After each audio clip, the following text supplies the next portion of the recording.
All right, so this is the fifth lecture in the Introduction to Ethics, RPH 205. Uh, and I've designed the class to focus on what is health.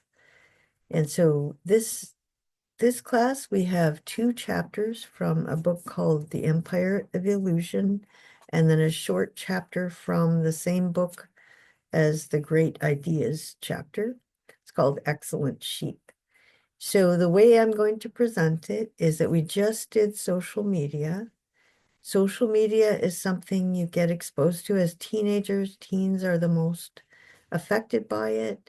And so the chapters we have in the Empire of Illusion, I think it's interesting this was written before social media, but he's diagnosing a cultural issue that it was there and that made us that much more vulnerable to social media because of the nature of our culture. So if you remember from the third lecture, we had Plato talking about the fall of Athens, how Athens got corrupted. And then we read Gabor Mate about toxic culture. So he said American society, the whole culture is toxic. And illness is a feature of our society, not just a glitch. And that capitalism is a main factor in what our brains are constantly being washed over with capitalist propaganda, desire to distract us, our attention.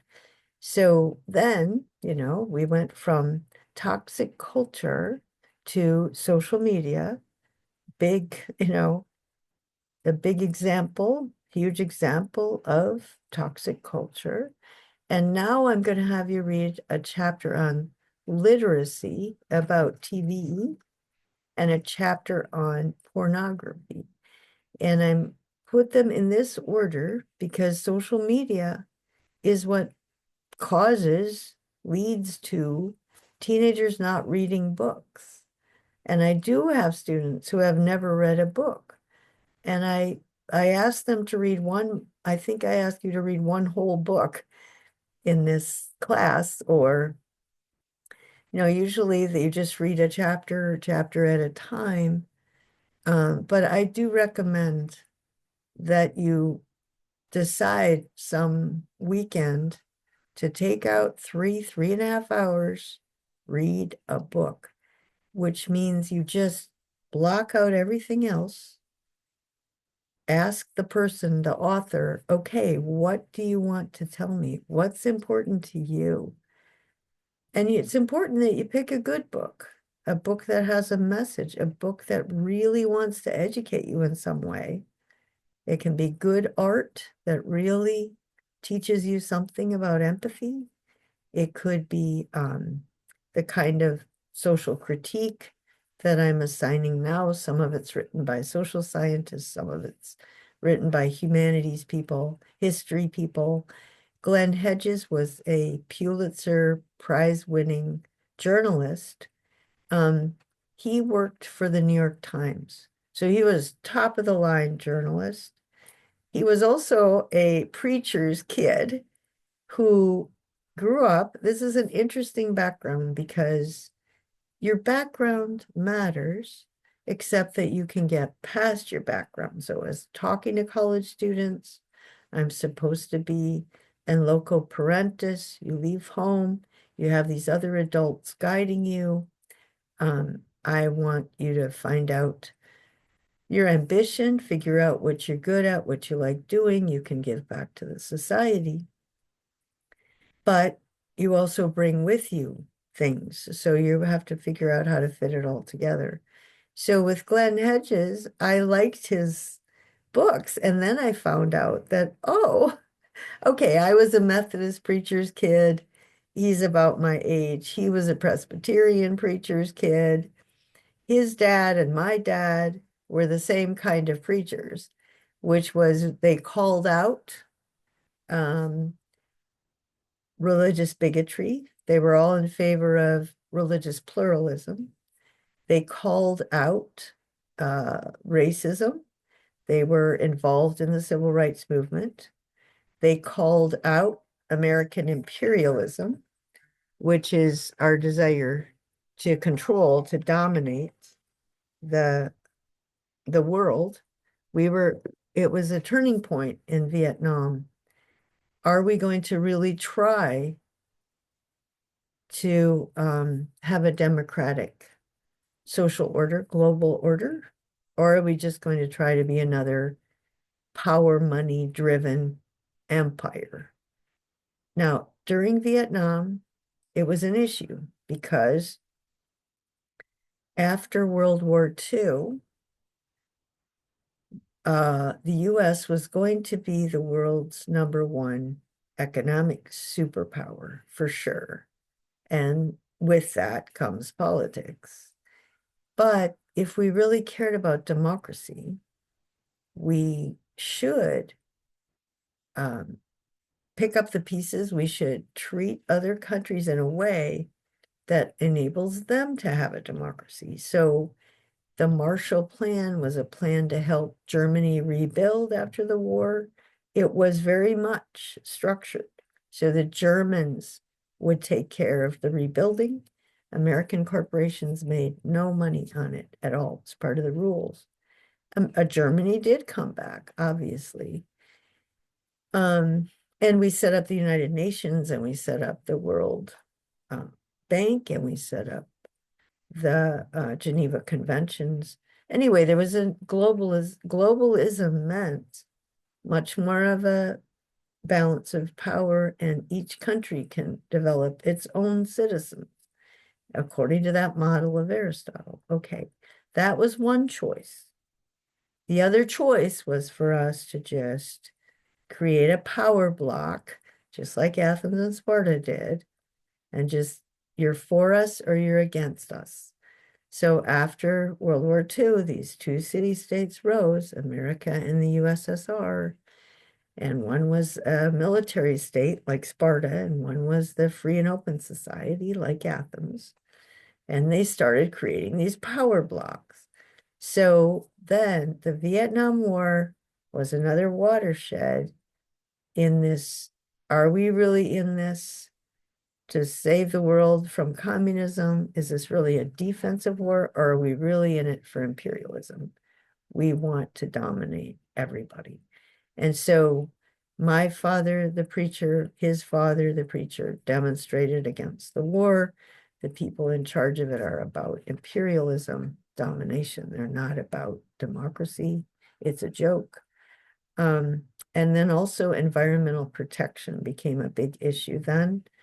So we knew 70 years ago, there were some Enlightenment thinkers who knew 200 years ago when the scientific revolution occurred, eventually you would have to stop exploiting nature.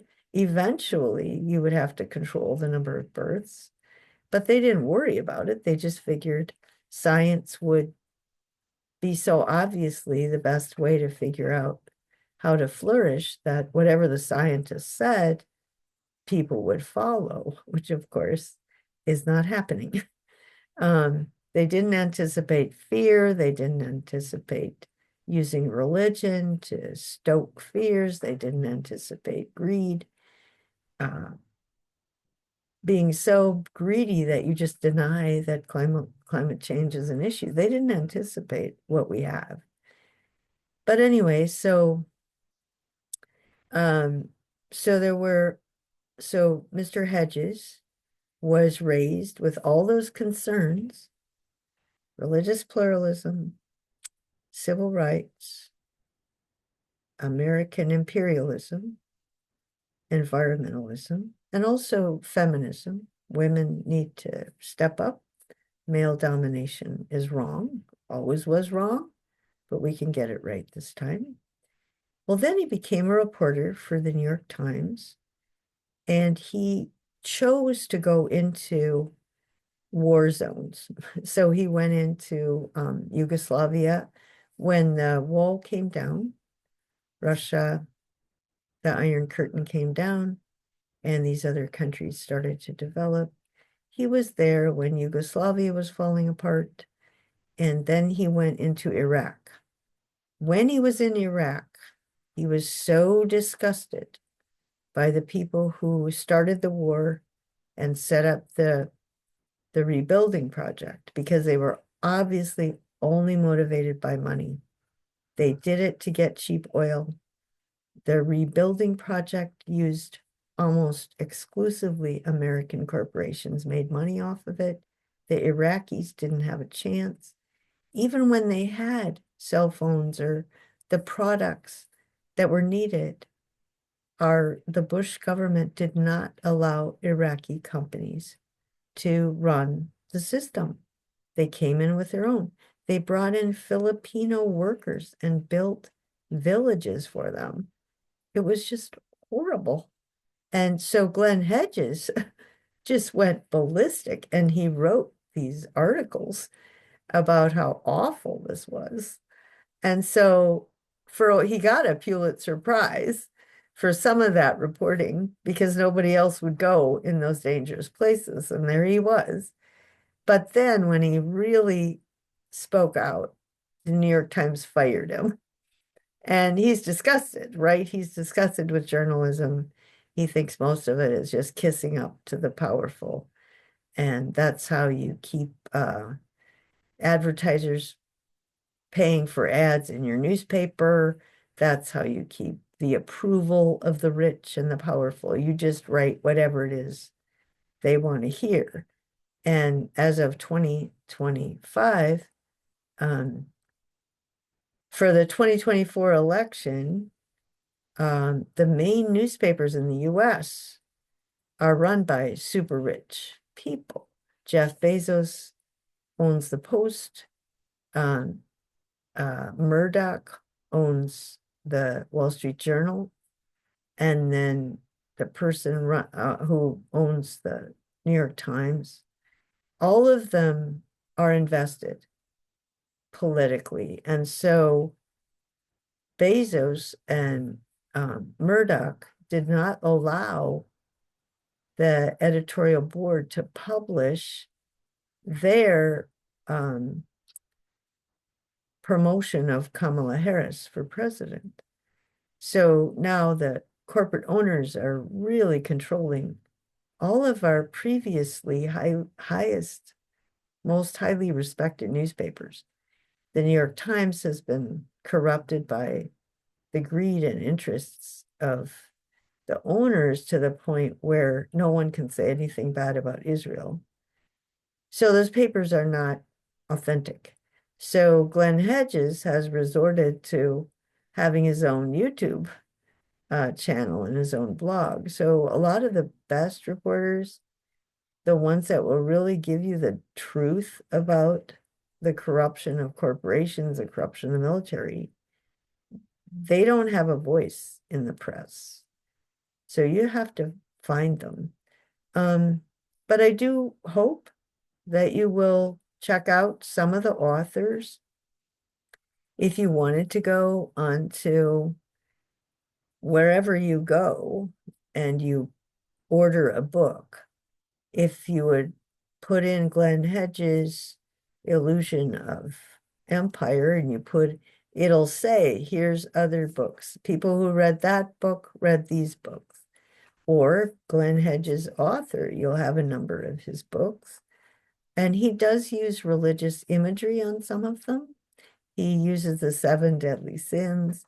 He goes around the country to try and get the spirit of the times. And if you were raised with a religious background, he refers to religious imagery and religious ideas, and he thinks the corporation, the way it's run, is a lot like religion, to corrupt religion. He has a book about Christian fascism. So obviously he's highly critical, but he's critical. He was in seminary too. He went to seminary before he became a journalist. So he's pretty informed about religion and its corruption. If you ever want to try some more of his books, you might want to try more of Jonathan Haidt's books.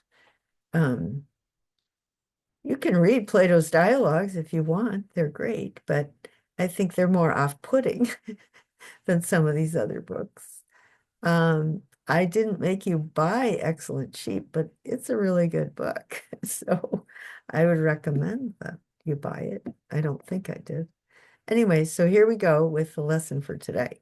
The reason I put them in this order is that because of social media, people stopped reading. And then TV and worldwide wrestling is the one that he refers to. And then another thing that happens to teenagers, one of the reasons that boys fail to launch, they just get buried in their machines. One reason is the video games, and people don't know the difference between war as a video game and the real thing. And Mr. Hedges talks about that, but also pornography. And so the other chapter is pornography. And then I do have a short chapter about when you go to college, what is it for? So I've set it up so that before you went to college, you understood social media. You probably understand the problem of not reading. You have to think about that. How much did you actually read? What ideas did you gain from those? Have they stuck with you? And then also pornography. So I had one student who admitted in class that he had been addicted to pornography. So, yeah, there are students. Even if you aren't one of them, most of you, you might know of somebody or you might understand how easily that can happen. It's just that Mr. Hedges makes it clear that this is the way our culture has formed to the point where, yeah, the social media puppet masters, attention grabbers have a really good audience because we were ripe for it. And the problem there is that we're exporting Facebook, right? How many billions of people have it? Like 4 or 5 billion. So all this dysfunction that we know about our own society, poor people all over the world are using and creating, all these other cultural toxins. So culture throughout the world is being poisoned. So you have to think about how, as an American or not, your own experience isn't just about your experience. It's about globally, how are we going to deal with the problems of our time, which is income inequality, fossil fuels, the need to go green, and people are completely distracted. And, here's just more chapters. But college, the purpose of college is to yank yourself away from the culture and to take some time to reflect. So I also think that I won't make you read the whole chapter, but I will put the page numbers in the assignment so you know. All right, so the first one is the illusion of literacy. So we already know about illusions. The interesting thing here is that he's not talking about social media, but think about what happened is that he's talking about celebrity culture. Well, what happened with social media was that everybody made themselves their own celebrity. So that's the next stage of the corruption of celebrity culture is who needs somebody else? I can be a celebrity. And it just makes people miserable because the celebrities' lives aren't really like that. They have lives and they get depressed.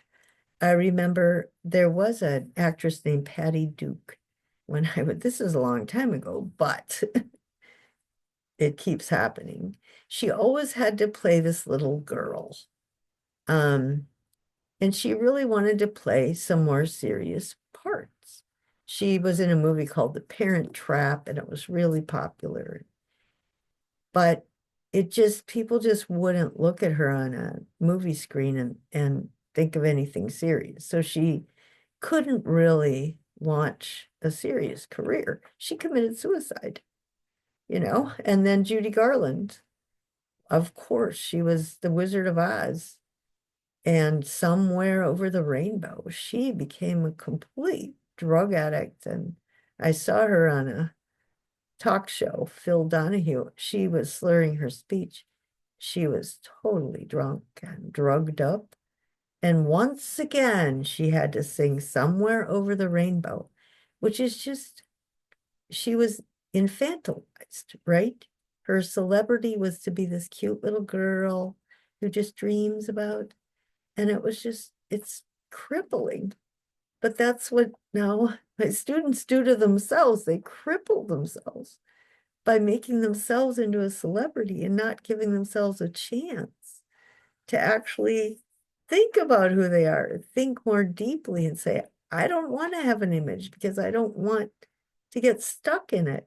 I have never posted an opinion on social media because I would be stuck with it. I would be the rest of my life obsessing about, oh my God, I said that 30 years ago and someone's still going to call me on it, right? And I'm a thinker. I don't want to get stuck. Like, an unexamined life is not worth living. I'm not even going to post that because somebody will say, yeah, but I know Dr. Beck and she wasn't always like that. Let me tell you a story. It's like, okay, I know I failed. That it's worth it. Socrates is right whether or not I can live up to it, but I'm not going there. I wouldn't even post that. Just, I want a free mind. I don't want to be attached to my image. Just like celebrities, it's hell for them to get attached to their celebrity identity because it's not them. Their lives keep moving on. They're not just glamorous people in love with each other or went through this crazy divorce, or they're just people. And boy, it just freezes you. It just really is psychologically unhealthy to have celebrities themselves when we projected ourselves into those celebrities. But then it's just an even further stage of dysfunction to make yourself into a celebrity. But anyway, so we don't read, and instead we just live in this world of illusion. So the worldwide wrestling, what does it tell you about the culture? So back, in Hedges' high school era, when his grandfather used to watch it, it was about anti-communism. Then it changed, during after 9/11 to anti-Muslim, then the economic crash. And when you read what goes on and the way these people trash each other, it's just awful. It's just awful. You humiliate each other. Oh my gosh. I guess reality TV is like that too. I've never, Jerry Springer show or something. I've never seen it. I might have seen a few minutes of it, but I'm a humanist. I believe every child that's born brings light into the world. Every child has some brilliance, some genius, some ability to make the world a better place. And even if they get wounded, that's their gift. They can help other people. They have empathy. So no matter what happens to a person, they have a great gift to give to society. And that's one reason I liked being a college teacher. Just tell my students, every one of you is a light in the world, no matter what's happened to you, to overcome it, to have your 20-year plan, to decide this is how you can contribute. So I can't take it when these things show people being humiliated or humiliating each other or laughing at somebody else's pain. It's just, and then if social media reduces our empathy by 40%, like we were already pretty bad. And democracy depends on empathy, going back to Greek tragedy, Greek culture. Oh dear. So anyway, you can think about that. the way women are portrayed. And I have taught a course in women's issues, which I will put on the machine in the next few months. And patriarchy is real. I lived through patriarchy. I understand it. I've experienced it. It drove me crazy for, about 20 years of my life when I finally figured it out. So when I taught women's issues, I definitely had empathy with women who suffered, and they've internalized their suffering, and they've blamed themselves for stuff that isn't their fault. And they're always trying to please, right? So in a male-dominated society, women are always trying to please men. So in pornography, they act like they're trying to please men. They act like men are pleasing them. It's really awful. Men treat women like sex objects, not like people. And then the women like it. They take pleasure. This is so corrupt. But why would anybody? Yeah, so people buy it, right? Again, good old capitalism. You're free to do whatever you want. You're free to sell what these are ideas that are really toxic. The same thing happened in ethics. They interpreted freedom to mean the license to live as you like, and it destroyed their democracy. Plato's myth of the cave. Plato feared the power of entertainment. Do you remember where the sophists were the teachers who taught the privileged class how to manipulate people's emotions? So they would vote in the assembly, they could get the votes, or in a jury. So that's when the power of reason. So the city had been set up to cultivate people's reasoning capacities as a juror, that you look at the data, that you draw an inference, that you have a good argument, that you become an adult. Something's true whether or not you care. Something is proven whether or not you want the person to be guilty. It's just true. But that got replaced. The sophists started it.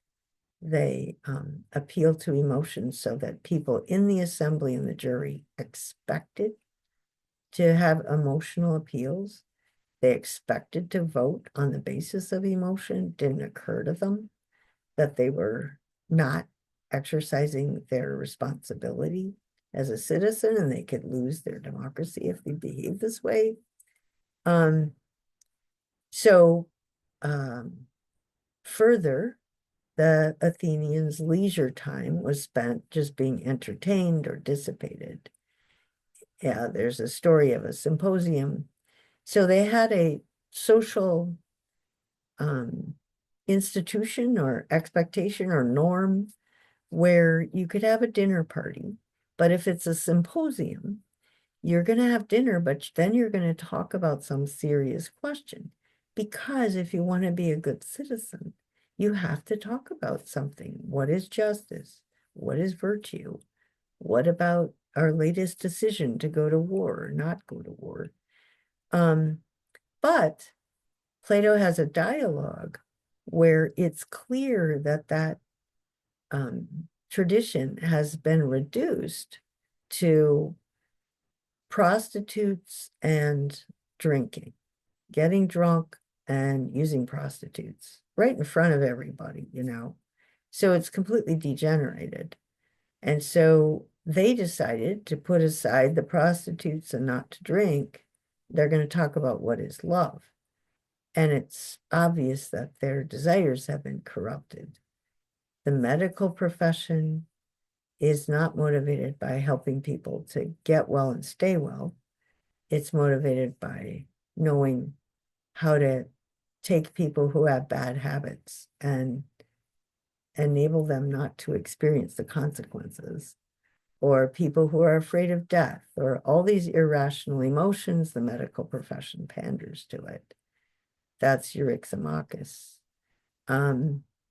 The legal profession panders to, allows for sexual relationships between those adult mentors and students. Okay, so we've been talking about that need for students to come to college and have a mentor. Yeah, but the Greeks allowed them to have sex, and that turned into this big sexual contest. Who's the latest, piece of candy or whatever. So that went south, that got corrupted. The military got corrupted. People wanted to prove how macho they were so that they went into war and, were willing to engage in massacre just to prove themselves. Then the generals were into power and they just, it worked. All they wanted was victory or notoriety, and they liked proving that they could motivate soldiers to go into dangerous situations. That proves that they were a good general instead of valuing diplomacy, which is what I said way at the beginning. If you want to have a free and open society, you have to value diplomacy first. So the military was corrupted, the soldiers, the generals, the legal system was corrupt, the medical system was corrupt, the arts was corrupt, tragedy was corrupt, comedy was corrupted. So that's what Plato was worried about, is the corruption of our eros, our desires, because now they're just focused on pleasure, wealth, power, and glory, and they're not directed toward the love of wisdom, justice, truth, beauty. Okay. Do you think celebrity culture is a problem? I think it's a terrible problem, okay? Because you project yourself, you want to be the great athlete and all that. And then your real life sucks, right? And if you don't make it into a pro team, you've got nothing. That was your dream. It's a false dream. And young people shouldn't be criticized for having those dreams. The older people make so much money planting those fake dreams into the minds of the youth, appealing to their weaknesses, getting them to want to be tough or prove themselves by getting rich. It's so corrupt. It's a corrupt relationship between the generations. Um, the middle-aged people are exploiting the weaknesses of the youth.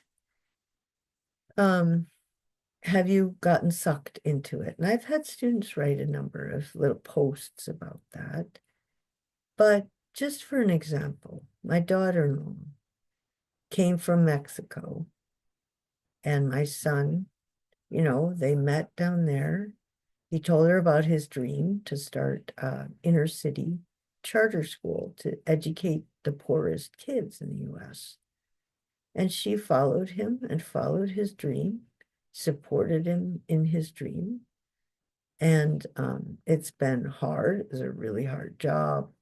So hard that he got cancer from the job, from the stress. She nurtured him through the cancer. Then COVID hit. That was really hard. But then she got a job as a teacher in the inner city. So together they are teachers of the poorest kids in the US, and they are totally dedicated. And I just feel like I want a celebrity poster with her name on it and her story. She's a hero. She should be a celebrity. And many, many people like that. Those are the real people. But this celebrity culture, celebrities are not good people. If they are good people, it's in spite of the fact that they've got their pictures plastered all over everything, right? The really good people who are celebrities hate being a celebrity because it's not who they are. There are good-looking women who say, okay, I'll let myself become an object of the sexual fantasies of men in order to make a gob of money. So I'll look really, well, however you want me to look, and I'll be a celebrity. It's so empty. Like, why do you buy into that? And then you ignore all these amazing people who are right next to you. And I want you to get this sense that I want my students to go out there and be leaders and cultural, be good people. And those are the heroes, not the celebrities.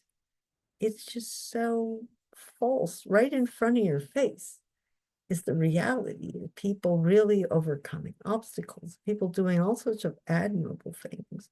They get no recognition. And then these celebrities who aren't really people, the person behind the image is totally different. They might, it doesn't mean they're bad.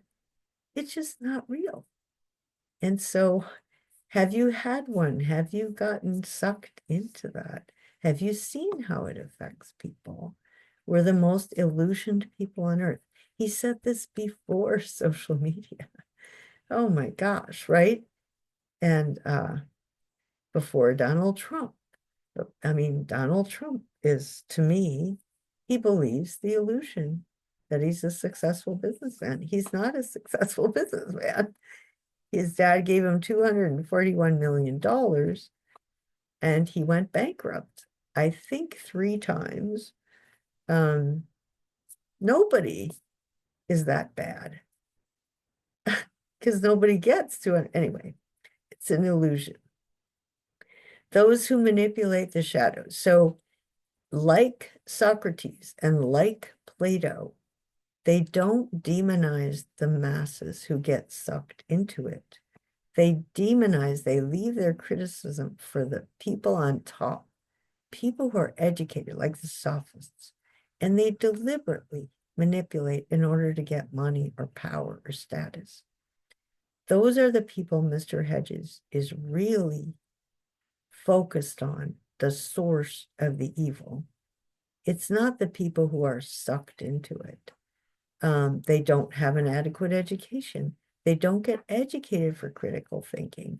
They can't even read, and they don't read. And so this is Hedges, the agents, publicists, marketing departments, promoters, script writers. These are people that make decent money or a lot of money. Advertisers, video, wardrobe, fitness, holsters. I heard a lecture given by the guy who basically founded and ran the Gallup poll organization, and he is totally an illusion guy. He believes the illusions, and he believes in the virtue of perpetuating those illusions. And he has a lot of illusions himself. I was really shocked. But anyway, I had a student last semester, and she's going to get paid to do or her goal is social media. I don't know. She wants to sell herself, market herself to be the person who works up somebody's social media site. And so the question is, how do you want to do that? Do you want to do it in some way that's a little more authentic, or do you want to just buy in to the illusion? And it did make her think. She hadn't thought about it before. She just knew she was good at it, or she thought she was, or she wanted to get paid to do it. But I think she's a little more thoughtful about it. And then theater has leached into politics, religion, education, all this stuff. So I don't know if we still have this question in our faculty evaluations, but the one I did not like was effective style of teaching. I don't think it's my job to perform for my students, right? I don't like her style. Just it's the subject matter. It's not the performance that should matter. So you're just asking students to be superficial. And another one I didn't like was the professor motivated me to do my best work. Wait a sec. Wait a sec. That's not my job. My job is to teach you stuff that I think you really need to know. And you decide if you're going to be motivated or not. That's up to you. But it just makes people passive, right? And I think students know, that the Republican National Convention, the Democrat National Conventions is so much theater. And then we have these mega churches that are theatrical. They're just theatrics. Education, is education directed toward critical thinking or not? Do we have fake literature, news? Obviously, news is a big problem. And then warfare becomes performance. And this is an important story about those Korean War veterans, that they came home from the war, and this statue was made of them pushing up this American flag on this hill, and they became celebrities. But that wasn't their experience of the war at all. They had PTSD. They were miserable. One of them committed suicide, and the two others, I think, were alcoholics, but all of them were miserable because they had been made into celebrities to promote patriotism, and their experience of war was shock and fear. And Glenn Hedges knows that because he was in these war zones for 20 years. So he himself understands PTSD. But that would be why he's so upset about this Hollywoodization of war, and also video games. It's, oh my gosh, the mind-body connection has gotten completely detached, which again is what the Greeks, Aristotle, it's activities of soul in accordance with virtue. You have to stay active. You have to be doing things that are meaningful and important. Because if you don't, these fantasies, if you buy into these fantasies, you're in trouble. Okay. Oprah Winfrey. Human beings become a commodity. So he says that, and I would say with social media, you choose to make yourself a commodity. That's the further step, right? They're objects, they have no value. I just think you have to be careful. Have you made yourself into an object? You look fabulous, right? And then if you fail to meet the ideal, you've literally done this to yourself, but it's one step past what it was right before social media. Capitalism originally, the Protestant work ethic, the Calvinists, the Puritans, you had to work hard and not have any pleasures. It was repressed. Sex was repressed, pleasure. They didn't spend money. They were very thrifty, because all that matters is getting rich. And we got rich, and then consumer culture and leisure time. And then gradually, life is about entertaining yourself and shopping and distracting yourself. And then if you're obsessed about that, then the injustices grow, the inequalities grow. We go to war after war. Nobody thinks about what the heck are these wars about? Economic collapse, political corruption, and then environmental decline. Magical thinking. This is really interesting. Huxley versus Orwell. Both of them are writing about 1984, about how to avoid the loss of a democracy. They're all worried about totalitarianism. And I read 1984, ninth grade. And I read Aldous Huxley. I read a number of his books. George Orwell, I can't, Animal Farm, was that Animal Farm? Anyway, yeah, I used to read those things. So he said they disagree. You wouldn't have to, Orwell is worried about banning totalitarians banning books. Huxley is worried about there's no reason to ban them because nobody reads them. Orwell worries that the totalitarians will deprive us of information. Huxley fears that you give people so much information, they just become passive, right? Voila. Orwell was afraid the truth would be concealed from us. Huxley felt the truth would be drowned in a sea of irrelevance. Like we've bought into fake news, we've bought into things that have no concern for truth or nuance or complexity. The black and white thinking is becoming built into our idea of what's normal. And you don't have to censor anything because people's brains have been corrupted just because of the saturation of a money-driven exposure to information. In 1984, they're controlled by inflicting pain. And then in Brave New World, that's right, I read both of those books. They're controlled by inflicting pleasure. Orwell feared that what we hate will ruin us. And that happens when we hated Russia so much. We destroyed ourselves through the Vietnam War and a lot of other stuff.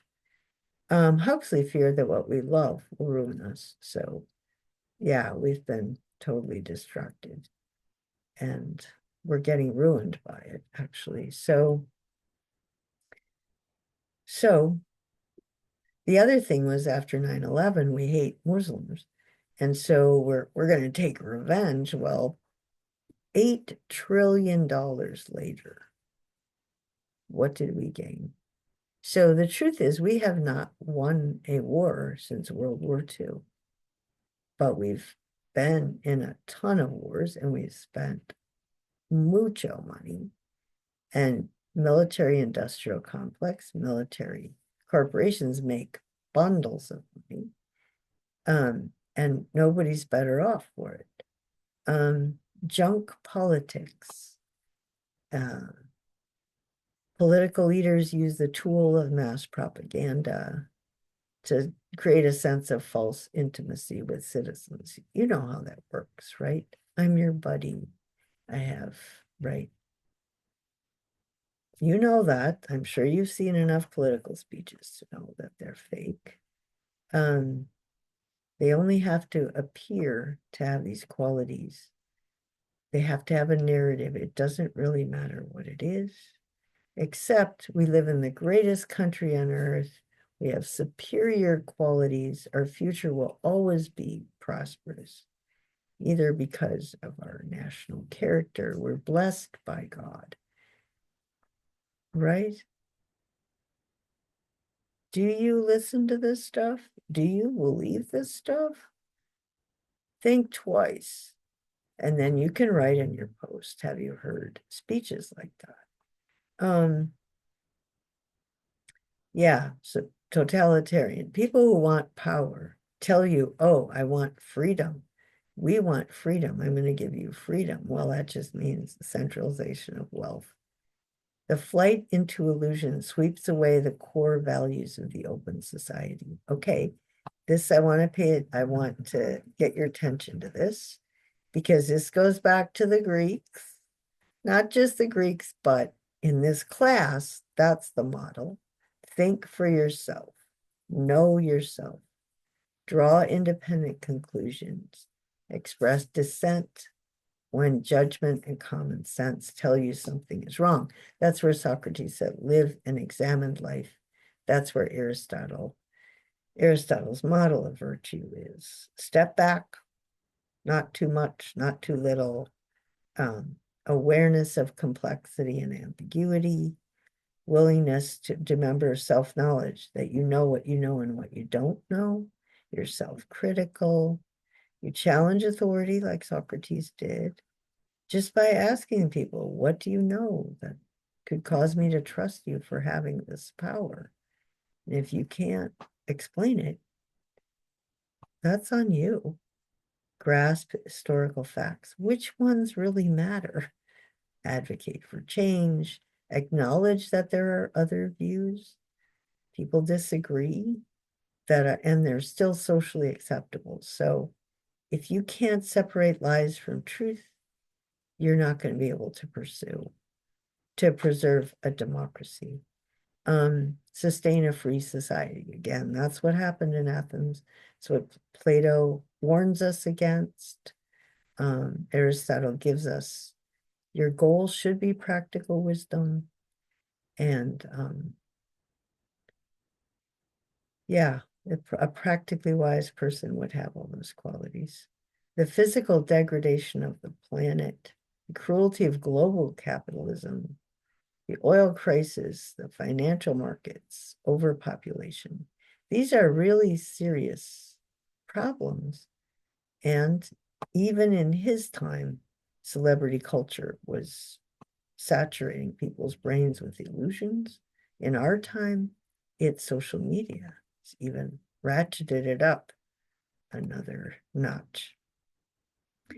Okay, so that's why you should find good books to read and read them and remember them. Put them on your shelf. Remember, that's what I learned from that author that's in my brain. I'm not going to let myself forget it. Okay. Now, the pornography industry is the amount of money that's in it is incredible. Okay. One of the big users is in one nation that uses it a lot is Saudi Arabia, which I think is funny because those are where the women wear all the black or, these burqas. And there's very, very strict rules about sexuality, it turns out. They are consuming porn like crazy. Okay, what about the women in the industry? Is that they had troubled childhoods, abusive mothers or caregivers. And so the one emotion they have is this desire to satisfy men. That comes from patriarchy. Patriarchy, is always reminding women that they have to please men or they're not going to make it or they're not going to be worthwhile. Yeah, and you treat somebody else's body as an object for your sexual gratification, and you let your own body be treated as an object of somebody else's. It causes, PTSD in women because it's so abusive and violent, and it has gotten more violent. It's huge. 25% of daily search engine requests are for porn. Las Vegas is the city of spectacle. I was in Las Vegas once, and oh my gosh, I thought it was horrible. It is the ultimate fantasy, and oh my goodness. So you have these people dressed in these fancy clothes, and they're trying to live the illusion, but then some of them were throwing up in the street because they were drunk. And then I stayed at the Super 8, and I ate at some pancake waffle house Perkins, where the people who work there in the crappy jobs, that's where they are. Boy, that's the dark side of Las Vegas. People who are struggling economically, who watch all these degenerate rich people who come there. Why would anybody be there? The only reason I was there is I had to drive from California to Minnesota, and it was the only city within about 400 miles, so there wasn't a lot of choice. Does porn reflect the endemic cruelty of our society? I think so. Is there a connection between sexual aggression and physical aggression? Or have we lost the capacity for empathy? Social media makes it even worse. People on social media don't think about war. They don't think, well, what do you think about what's going on in Israel? What do you think about what's going on in Ukraine? What do you think about our relation to China?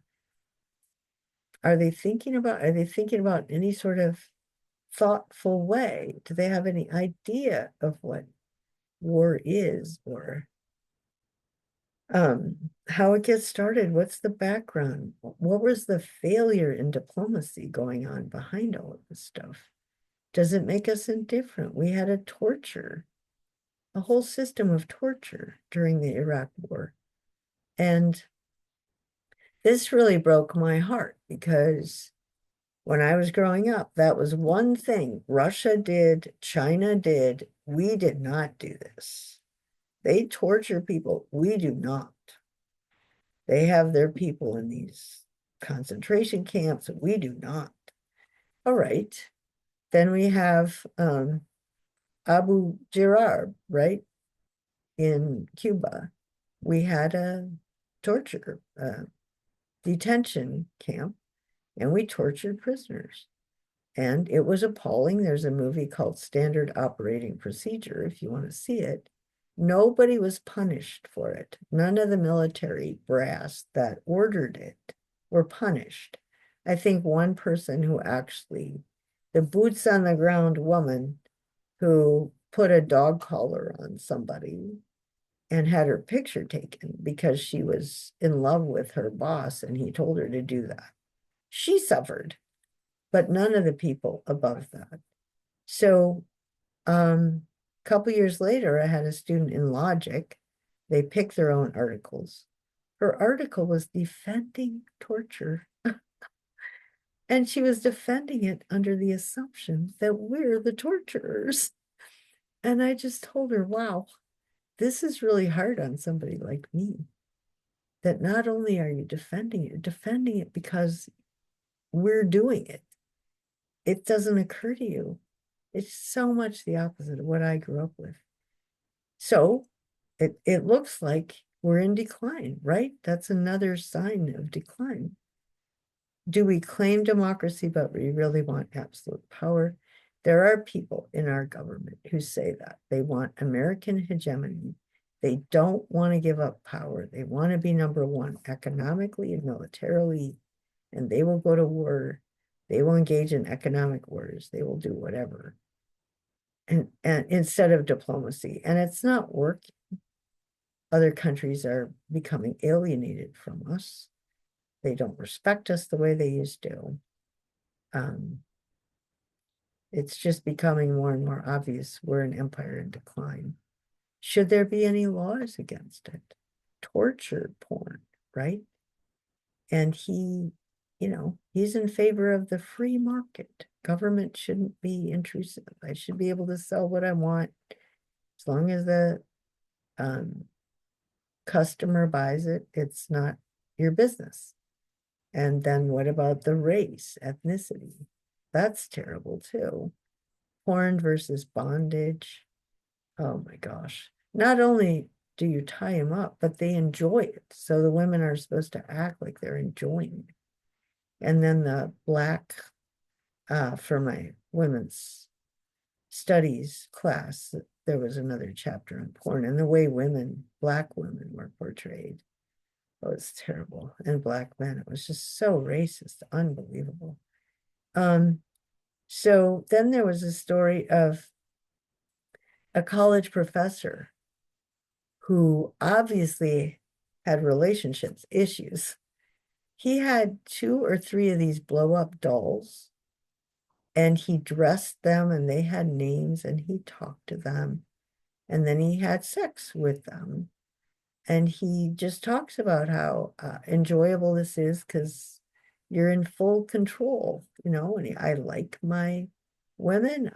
Oh, geez. So, and there isn't even a sense that psychologically, this is a real problem. So being able to have intimacy meaning not just having sex, but relating your sex to a whole history, a whole lifetime of living with someone and going through the ups and downs and having kids together, getting jobs and worrying about each other's ability to flourish and giving and taking. That's the art of living. That's the gold standard that a couple can go through all that together. There's lots of reasons why plenty of human beings are incapable of it, so marriages fall apart. But that, what we have now is so far from an ability, that gold standard, right? There's many ways along the way people can have a lot of those qualities and still not be able to get it to the end line, finish line. But boy, people can be so far from that, not even know that they are. Then there's mocking out a part of the Patriot Act that tried to persecute adult entertainment companies. And then, this is the last thing, or last page. Project 2025. So Trump has put in charge in powerful positions in his administration some people who wrote the Project 2025 or supported it, or will work for the people who are instigating it. And they're going to get rid of porn. And I remember seeing a debate years ago where Jerry Falwell, who was a fundamentalist preacher, and Gloria Steinem, a super feminist, they agreed about porn.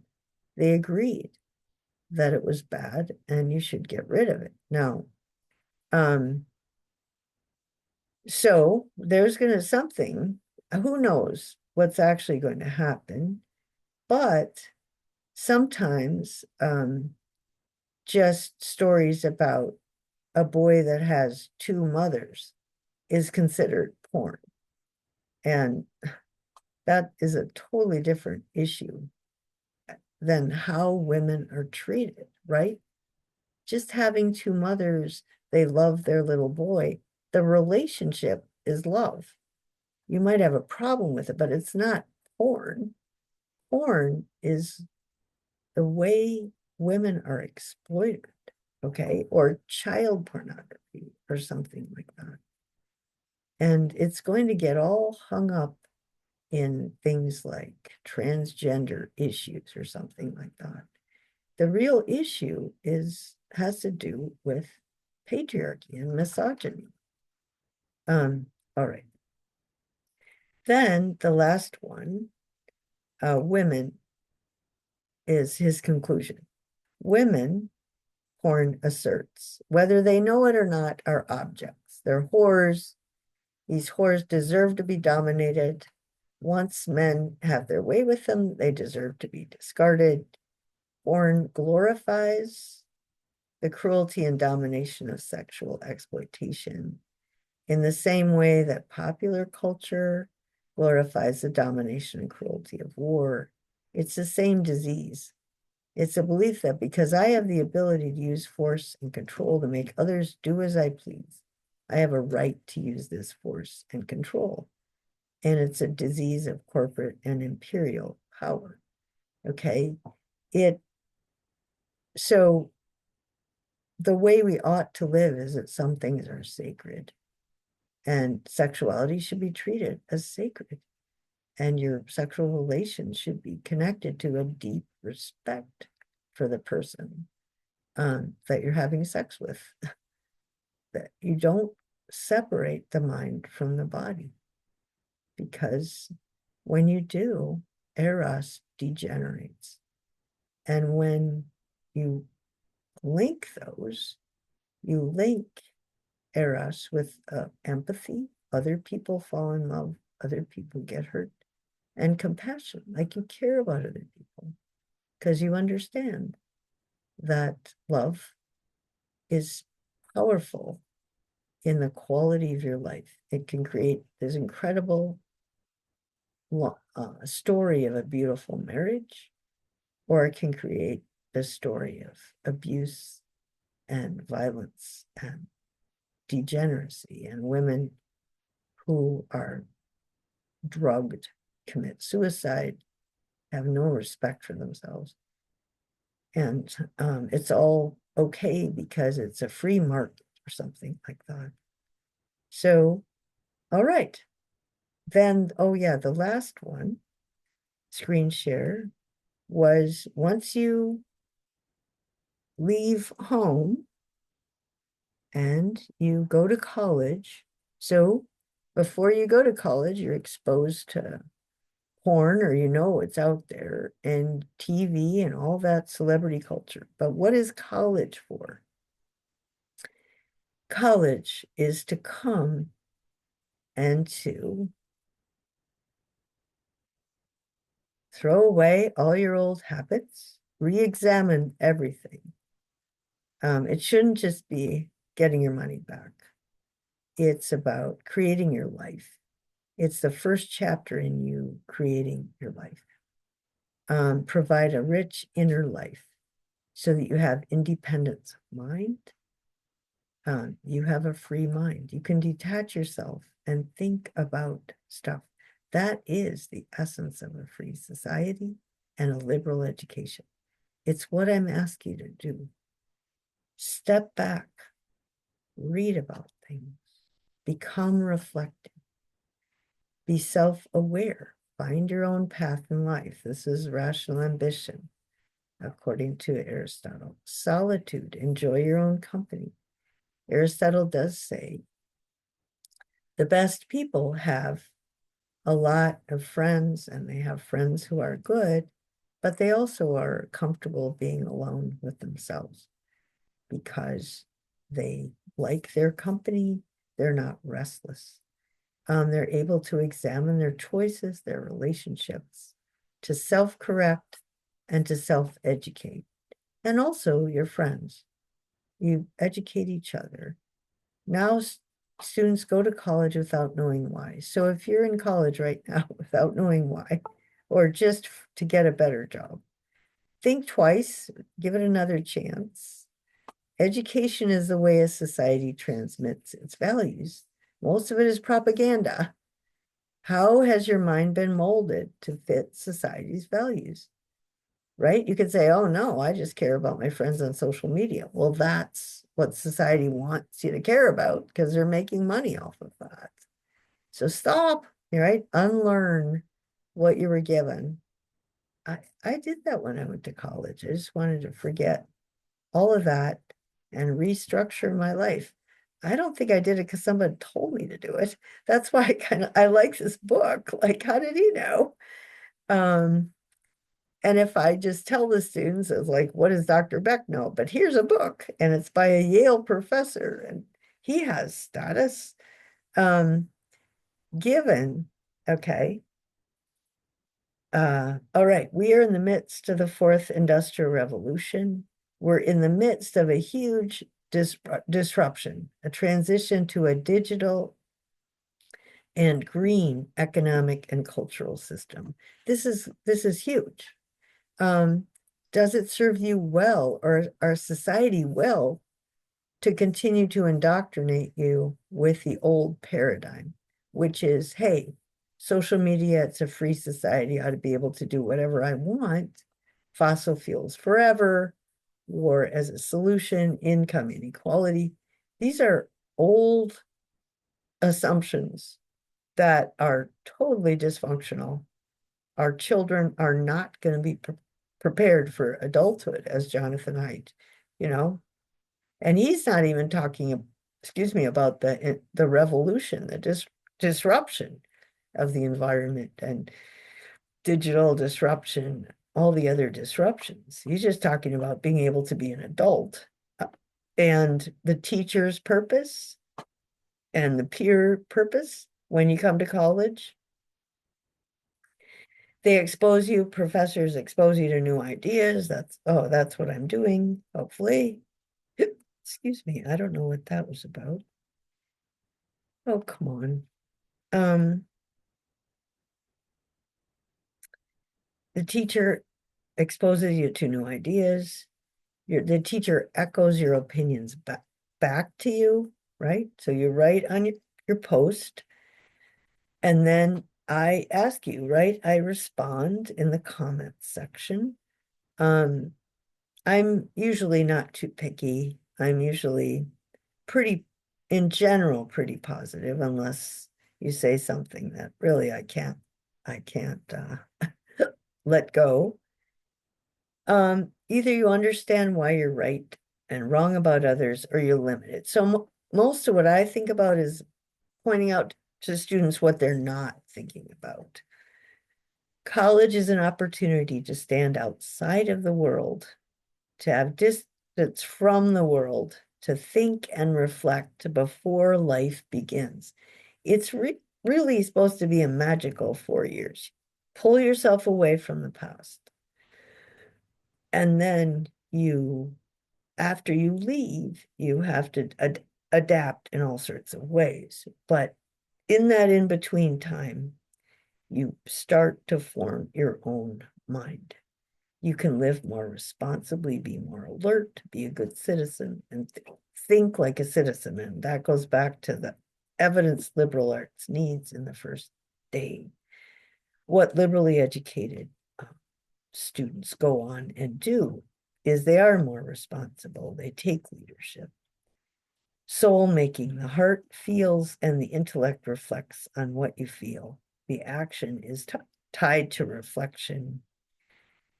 You have good reasons to make the choices you make, and you come up with new creative ways to reform your society. We are all in a pilgrimage. So pilgrimage is a spiritual journey, looking for what is greater than yourself that you want to cultivate and do for 40 years so you can make this contribution. But especially as we transition to green economy, I hope my students will be leaders in their communities for making the transition to green energy, because it is going to happen. And I think college students should be at the forefront, but especially first and second generation college students, because there's a lot of evidence that the eighth generation in Harvard don't care. And I have you reading something about that in a week or two. The corruption of the universities. But first and second generation students are often they go off because they know it makes a difference. They grew up with people who didn't have a chance to get the kind of critical reflection and the level of thought that you can get in college. And you shouldn't judge them for that, but you should try to educate or set a good example so we can move into the future. So that's today's lecture.